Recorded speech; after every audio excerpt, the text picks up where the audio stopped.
Stop doing hard work क्या होइन। किनभनेदेखि चाहिँ हाम्रो चाहिँ सानैदेखिबाट माइन्डमा चाहिँ एउटा के कुरा सेटअप भएर बसेको छ भनेदेखि होइन, जब हामी चाहिँ मरिमरि अर्काको लागि काम गर्छौँ, लिटरली हार्ड वर्क गर्छौँ होइन, रगत पसिना बगाएर काम गर्छौँ, त्यसपछि मात्र गएर त्यहाँ गएर चाहिँ हामीले पैसा कमाउन सक्दो रहेछौँ भन्ने कुरा चाहिँ हाम्रो सानैदेखिबाट माइन्डमा सेटअप भएर बसेको कुरा हो क्या होइन, विच इज नट ट्रु क्या होइन। यदि त्यस्तो हुने हो भने त होइन, त्यो सानो सानो वर्कर्सहरू हुन्छ नि जुन चाहिँ यस्तो गर्मीको ठाउँमा होइन, गर्मी भनौँ न यस्तो दुबईहरूमा त्यो जुन रोड खन्छ नि होइन, त्यस्तो वर्कर्सहरू त आजको दिनसम्म त कहाँ पुगिसक्नु पर्ने हो क्या, उनीहरू त आजको दिनसम्म त मिलिनियर्स हुनुपर्ने हो क्या, यदि हार्ड वर्कले चाहिँ त्यसरी साँच्चीको पे गर्ने हो भनेदेखि चाहिँ। हाई, तपाईँहरूले चाहिँ पक्कै पनि मलाई चिनिसक्नुभयो। यदि मलाई चिन्नुभएको छैन भने चाहिँ मेरो नाम निता हो। म चाहिँ अरूलाई होइन घर बसी बसी कसरी यो अनलाइन डिजिटल मार्केटिङ प्लेटफर्मबाट चाहिँ आफ्नो एउटा डेली इन्कम जेनेरेट गर्न सकिन्छ भनेर चाहिँ सिकाउने मान्छे हो क्या होइन। सो आजको दिनसम्म मेरो च्यानल युट्युब च्यानललाई चाहिँ सब्सक्राइब गर्नु भएको छैन भने चाहिँ है तपाईँहरूले चाहिँ सब्सक्राइब गर्न सक्नुहुन्छ होइन, ताकि मैले चाहिँ यस्तै बिजनेस रिलेटेड होइन भिडियोहरू चाहिँ अपग्रेड गरिरहेको हुन्छु होइन। सो त्यो अपग्रेड चाहिँ तपाईँले चाहिँ पक्कै पनि मिस चाहिँ गर्नुहुन्छ क्या यदि सब्सक्राइब गर्नु भएन भने चाहिँ होइन। सो आजको टपिक चाहिँ होइन, मैले चाहिँ अब smart work page more than hard work भन्ने टपिक्समा चाहिँ एउटा भिडियो सर्ट भिडियो लिएर आएको छु होइन। सो भिडियोलाई चाहिँ स्किप नगरी लास्टसम्म हेर्नु होला होइन। सो लिटरली अघि मैले भने जस्तो होइन, अब चाहिँ टाइम चाहिँ एकदम धेरै चेन्ज भइसक्यो क्या होइन, किनभने पहिलाको समय र अहिलेको समय त एउटै छैन नि त होइन। पहिला चाहिँ अब होइन त्यही कुरा चाहिँ अब हातले काम गर्दाखेरि चाहिँ महिनौँ लाएर होइन, त्यहाँ चाहिँ घन्टौँ लाएर चाहिँ काम गरिन्थ्यो भनेदेखि चाहिँ अहिले चाहिँ त्यही काम गर्नको लागि चाहिँ एकदम चुटकीमै काम भइसक्यो क्या। किन भन्दाखेरि चाहिँ अहिले चाहिँ सबै पहिला जस्तो म्यानुअली हुने कुराहरू चाहिँ लिटरली अहिले चाहिँ सबै डिजिटलाइज भइसक्यो क्या। सबै कुरा हातले गर्ने कुरा चाहिँ पहिला होइन हातले गरिन्थ्यो भने अहिले चाहिँ सबै त्यही कुराहरू चाहिँ मेसिनले गरिसक्यो क्या।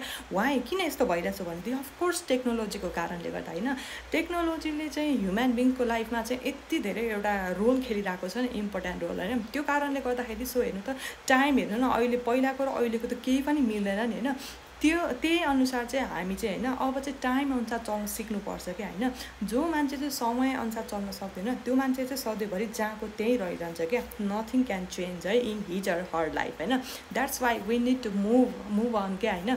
त्यो कारणले गर्दाखेरि चाहिँ अब सधैँभरि होइन होला कतिजना चाहिँ त्यो 9 to 5 सेड्युलमा चाहिँ स्टक भएर आजको दिनसम्म पनि अर्काको काम गरिरहनु भएको छ होला, आई क्यान अन्डरस्ट्यान्ड होइन। भनेदेखि अब पहिला चाहिँ एक समय थियो कि होइन, जहाँ चाहिँ कस्तो थियो भने हस्बेन्डले मात्र कमाएर ल्याउने, हस्बेन्डको कमाइमा मात्र हामी चाहिँ हाउसवाइफहरू रमाउने खालको चाहिँ त्यो जमाना थियो भनेदेखि लिटरली अहिले त टेक्नोलोजी यति धेरै एडभान्स भइसक्यो नि होइन। अब जरुरी छैन कि हामी हाउसवाइफहरू पनि एकदमै हस्बेन्डकै कमाइमा रमाइरहनु पर्ने भन्ने पनि छैन होइन।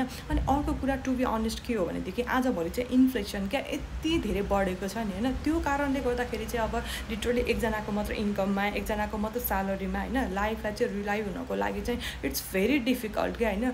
त्यो कारणले गर्दाखेरि चाहिँ सो स्पेसली मैले चाहिँ यो भिडियो चाहिँ म जस्तै होइन मेरो दिदी बहिनीहरूको लागि अथवा चाहिँ म जस्तै एउटा मम होइन, म जस्तै एउटा हाउसवाइफहरूको लागि चाहिँ स्पेसली टार्गेट गरेर बनाएको क्या होइन। जो कोही चाहिँ होइन अब लिटरली हामी पनि अब घर परिवार फ्यामिली होइन बालबच्चा भनेर चाहिँ बस्दै होइन आफ्नो लाइफमा चाहिँ के हो, म चाहिँ के गरिरहेको छु भन्ने कुरा चाहिँ के गर्ने थियो मेरो प्लान भन्ने कुरा चाहिँ सबै कुरा बिर्सिसक्यौँ जस्तो लाग्छ क्या होइन। त्यो कारणले गर्दा सो वाइ नट है यो बिजनेसलाई किन जोइन नगर्ने त होइन। जसको कारणले गर्दाखेरि चाहिँ तपाईँले चाहिँ आफ्नो घर बसी होइन आफ्नो एउटा कम्फर्ट जोनमा रहेर चाहिँ आफ्नो एउटा डेली इन्कम जेनेरेट गर्न सक्नुहुन्छ क्या। जहाँ चाहिँ त्यस्तो चाहिँ हार्ड गर्न परेन, जहाँ चाहिँ थोरै काम गरेर धेरै पैसा कमाउने खालको बिजनेस हो क्या होइन। सो यदि साँच्चीकै यस्तो बिजनेसमा इन्ट्रेस्टेड हुनुहुन्छ भने चाहिँ होइन मैले चाहिँ मेरो युट्युबको तल डिस्क्रिप्सनमा अथवा चाहिँ बायोमा चाहिँ मैले मेरो लिङ्क राखिदिएको छु, मैले मेरो फेसबुक लिङ्क राखिदिएको छु, टिकटक लिङ्क राखिदिएको छु होइन। जसको कारणले गर्दा इफ यु आर इन्ट्रेस्टेड है यु क्यान जोइन मी होइन। त्यहाँबाट चाहिँ मलाई चाहिँ डाइरेक्ट टेक्स्ट गर्न सक्नुहुन्छ होइन, मलाई चाहिँ पर्सनल मेसेजहरू गर्न सक्नुहुन्छ अथवा चाहिँ कमेन्ट गर्न सक्नुहुन्छ होइन।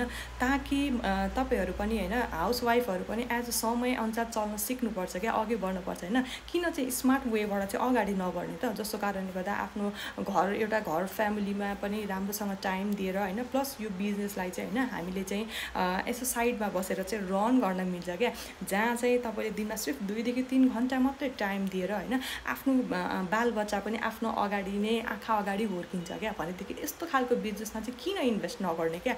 आजसम्म यस्तो खालको बिजनेसमा इन्भेस्ट गर्नको लागि चाहिँ किन डराइरहनु भएको छ है।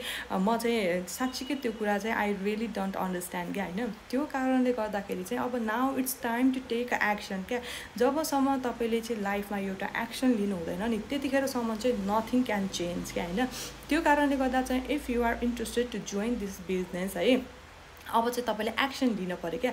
त्यो आफू जब डर छ नि एउटा कस्तो खालको डर भनेदेखि चाहिँ ला मेरो पैसा डुबिन्छ कि मेरो पैसा फसिन्छ कि भन्ने खालको त्यो जुन एउटा डर छ नि विच इज नट ट्रु होइन। त्यो डरको सर्कमस्टान्सबाट चाहिँ बाहिर निस्किनु पऱ्यो क्या। त्यो डर एकचोटि त्यो डरको सामना गरेर बाहिर निस्किनुहोस्, त्यसपछि चाहिँ साँच्चीकै एउटा लाइफमा जब आफूले पैसा कमाउन थालिन्छ नि आफ्नो कमाइ हुन्छ नि त्यसपछि चाहिँ लाइफ चाहिँ के हो भन्ने कुरा चाहिँ अझै बढी चाहिँ बुझिन्छ क्या होइन। होप कि इट मेक्स सेन्स होइन। सो यो चाहिँ मेरो चाहिँ एउटा सजेसन हो भनौँ न होइन। स्पेसल्ली म जस्तै हाउसवाइफ होइन यस्तो ममहरू हुनुहुन्छ होला अथवा चाहिँ मेरो दिदी बहिनीहरूको लागि चाहिँ मैले चाहिँ स्पेसली टार्गेट गरेर यो भिडियो बनाएको छु है। होप कि इट मेक्स सेन्स है। तपाईँले चाहिँ यो भिडियो पक्कै पनि हेरेर माया गरिदिनुहुन्छ भन्ने चाहिँ मैले एउटा अपेक्षा राखेको छु है। यति भन्दै आजको यो भिडियोबाट चाहिँ म आजको यो भिडियोबाट चाहिँ बिदाई गर्दै है। नेक्स्ट भिडियोमा चाहिँ चाँडै भेट्नेको लागि चाहिँ होप गर्छु है त। Okay then bye bye, see you.